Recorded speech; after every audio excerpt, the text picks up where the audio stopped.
তো এই যে আমি চান টান করে চলে এলাম পুজোয় বসতে। পুজোয় বলতে আজকে সংক্রান্তি, আজকে উলুতি পাতবো।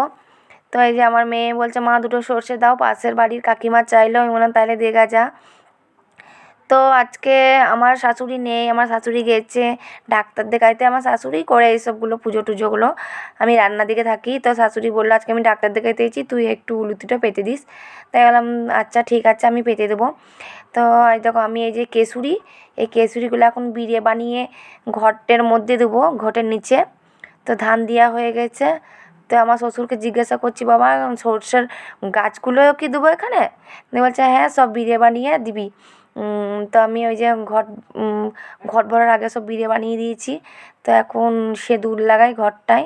ওই যে আমি এখন ঘটে সিঁদুর লাগাইছি, 5টা টিপ দেব, তারপর নিচে দেবো 5টা।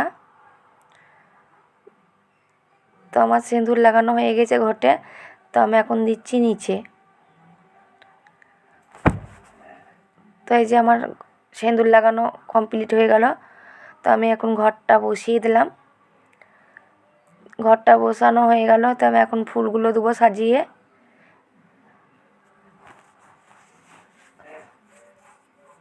ফুলগুলো না পড়ে যাচ্ছে, থাকছে না বলে আবার ভালো করে দিলাম।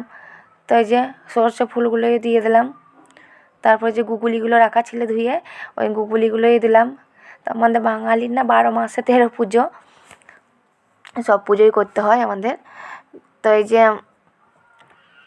আমার প্রদীপ ধরানোও হয়ে গেল। আমি এখন উলুতি মাকে ধূপ শোলকা দেখাচ্ছি। কার কার বাড়িতে এই সংক্রান্তি উলুতি পাতা আছে একটু কমেন্টে জানায়ও।